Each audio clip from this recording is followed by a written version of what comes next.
पतियों में कोई एक भी मारा जाएगा। यदि पतियों में कोई एक भी मारा जाएगा। यदि पतियों में कोई एक भी मारा जाएगा। यदि पतियों कोई एक भी मारा जाएगा तो आशीर्वाद दिए बाबा का, आशीर्वाद दिए बाबा का, बोलो कैसे बदल पाएगा। आशीर्वाद दिए बाबा का, बोलो कैसे बदल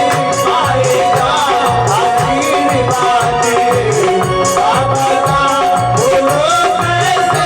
आशीर्वाद दिए बाबा का, बताओ बाबा, आज तुमने मुझे सौभाग्यवती होने का आशीर्वाद दिया है। कल प्रतिज्ञा किया था कि मेरे हाथ से एक पांडु रोज मारा जाएगा।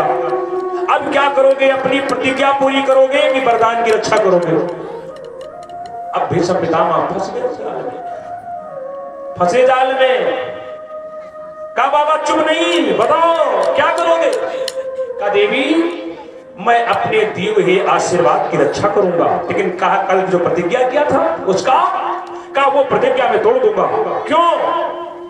इसलिए कि कल की जो प्रतिज्ञा मैंने किया था वो आवेश में आकर किया था, और ये आशीर्वाद मैंने तुझे अंतरात्मा से दिया है। मैं अंतरात्मा से दिए हुए वरदान की रक्षा करूंगा, आशीर्वाद की रक्षा करूंगा, और आवेश में की हुई प्रतिज्ञा को मैं तोड़ दूंगा। लेकिन देवी ये बता, तू यहां आई कैसे?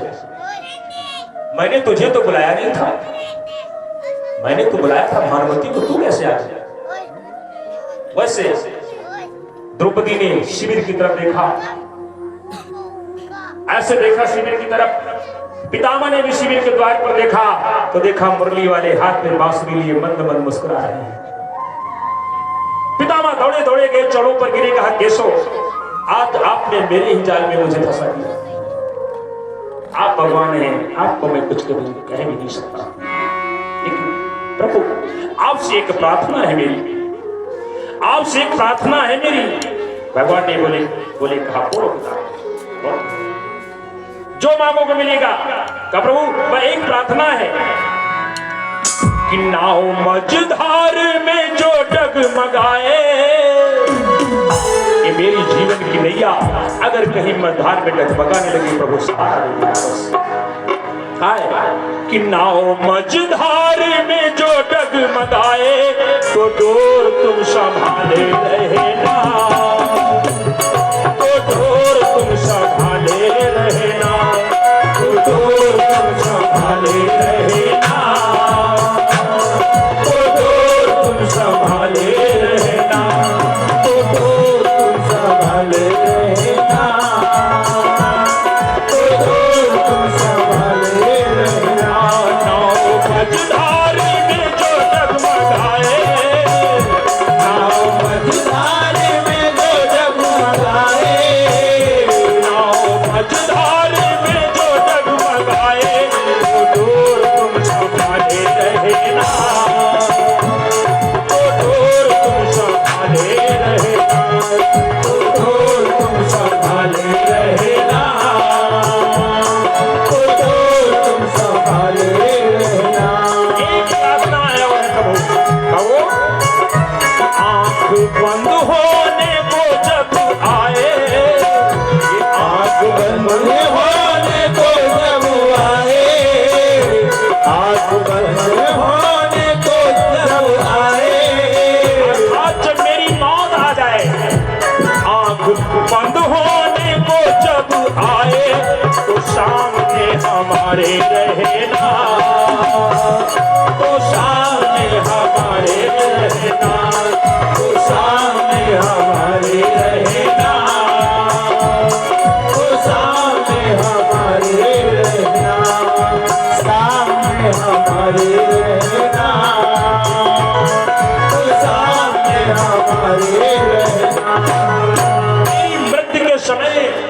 मेरे सामने आ जाना दर्शन देने, ताकि मैं आपका दर्शन करते करते प्राण त्याग दूंगा।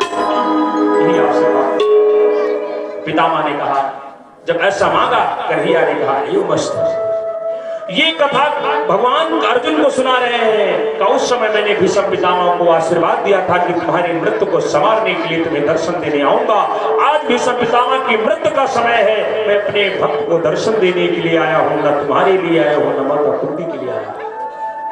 मैं जा रहा हूं कुरुक्षेत्र को अपने भक्त की मृत्यु को संवारने के लिए। सब लोग चल दिए। कुंती ने कहा हम भी चलेंगे, द्रौपदी ने कहा हम भी चलेंगे, पांडवों ने सब लोग चल दिए कन्हैया के साथ। पहुंचे कुरुक्षेत्र को, जहां भीष्म पितामह मृत्यु की घड़िया के लिए आज 52 दिन हो गया सरसैया पर पड़े हुए भीष्म पितामह पहुंचे। कन्हैया ने प्रणाम किया। पितामह ने आंखें खोला, आंखों से आंसू बरसने लगी। कहा, कान्हा तुम कितने दयालु हो, आज मैं मृत्यु को संवारने के लिए आ गए, आपको कोट कोट प्रणाम है। कन्हैया ने कहा, बाबा ये देखिए, ये धर्मराज युधिष्ठिर हैं, ये हस्तिनापुर के सम्राट हैं, इन्हें थोड़ा राजनीति का उपदेश दे दो, राजनीति का ज्ञान दे दो। पितामह ने कहा, आप जैसा राजनीतिक इस दुनिया में दूसरा कौन है, लेकिन आप ये बड़प्पन मुझे देना चाह रहे हैं। चलिए ठीक है। कहा, बस धर्मराज युधिष्ठिर, राजा का धर्म होता है कि जिस राजा के राज में प्रजा दुखी हो जाए वो राजा नरक का अधिकारी होता है। इसलिए बस कभी प्रजा को दुख मत देना। जास राज्य प्रिय प्रजा दुखारी सो नरक अधिकारी। राजा के लक्षण को बताया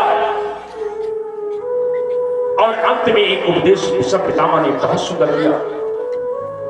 कावस धर्मराज, अगर तुम्हारे अंदर सामर्थ्य है और तुम्हारे सामने कोई निर्दोष सताया जा रहा है, अगर तुमने उसको रक्षा नहीं किया तो तुम पाप के भागी बनोगे, उसे बचाना चाहिए। तुम पानी में तैरना जानते हो, तुम्हारे सामने कोई पानी में डूब रहा है तो तुम्हारा कर्तव्य बनता है कूद करके उसको निकालो। अगर नहीं निकालते हो तो तुम पाप के भागी बनोगे। इसलिए बस अगर तुम्हारे अंदर सामर्थ्य है किसी को बचाने की और कोई निर्दोष सताया जा रहा है, उससे अवश्य बचाना। ये उपदेश जैसे दिया उससे द्रौपदी को हंसी छूट गई। द्रौपदी हंस पड़ी। पितामह ने कहा, क्यों देवी, क्यों हंसी? द्रौपदी घर गई, कोई बात नहीं बाबा, नहीं बात तो है, क्योंकि इस समय कोई हंसी का विषय नहीं, विनोद का विषय नहीं चल रहा था।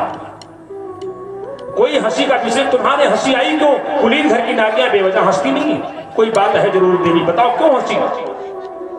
द्रौपदी ने कहा, फिर सुनो बाबा, हमें हंसी इसलिए आई कि आज मरने का समय है, तो उपदेश दे रहे हो कि अगर तुम्हारे अंदर सामर्थ्य है, कोई निर्दोष सताया जा रहा है तो उसकी रक्षा करनी चाहिए। अरे ये ज्ञान आपका तब कहां चला गया था जब बीच सभा में दुशासन मेरी साड़ी खींच रहा था, मुझे नंगी कर रहा था। मैं बार बार आपसे कह रही थी, पितामह मेरा न्याय करो, मैं जीता हूं कि पराजिता? क्योंकि मेरे पति धर्मराज युधिष्ठिर पहले खुद को जुए में हार चुके थे, तब मुझे दांव में लगाया था। और जो व्यक्ति खुद को जुए में पहले हार जाए, घर की किसी वस्तु को दांव पर लगाने का कोई अधिकार उसका नहीं होता है। और मेरे पति धर्मराज पहले खुद को जुए में हार चुके थे, तब मुझे दांव में लगाया गया था। मैंने बार बार आपसे कहा, पितामह मेरा न्याय करो, लेकिन आप नजरें झुकाए बैठे रहे, आप एक शब्द नहीं बोले। एक शब्द बोल देते कि सावधान, खबरदार दुशासन, मत हाथ लगाना द्रौपदी को। क्या मजाल थी, दुशासन मेरे हाथ छू लेता, मेरे बस छू लेता। तब आपका ये ज्ञान कहां चला गया? तब आपने क्यों नहीं रोका?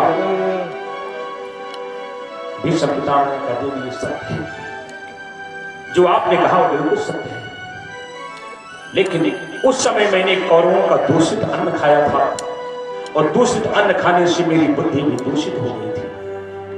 क्योंकि कहा जाता है, जैसा खाओगे अन्न वैसा बनेगा मन, और जैसे पियोगी पानी वैसे ही बनेगी मन। अगर पाप का अन्न खा रहे हो तो मन में पाप की भावना पैदा होगी। एक दृष्टांत हमने पढ़ा था, एक बार एक राजा के यहाँ एक साधु बाबा पहुंचे।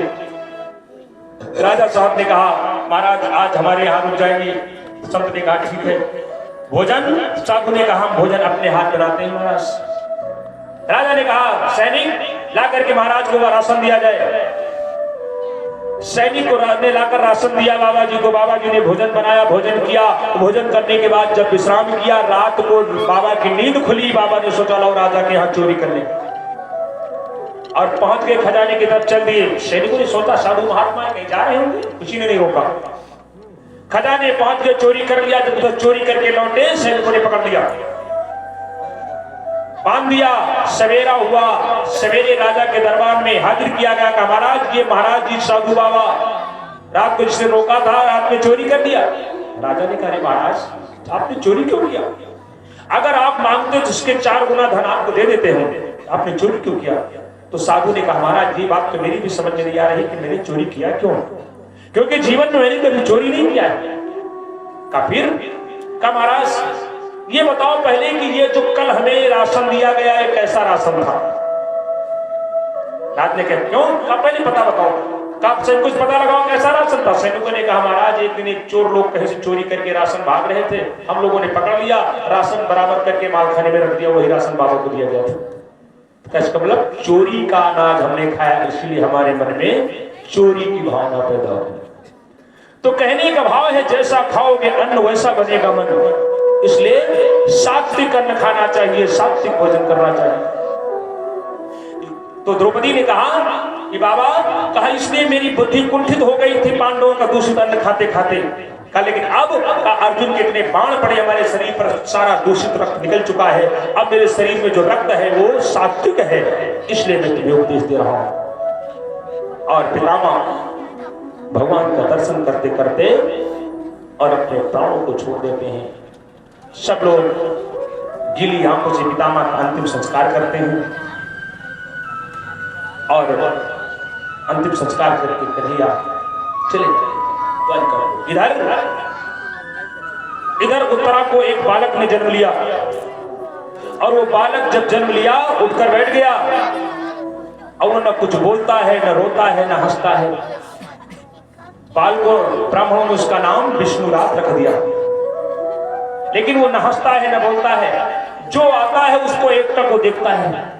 वो देख क्या रहा है कि जिस पुरुष को मैंने मां के गर्भ में देखा वो पुरुष कौन है, और उसी का परीक्षण करता है।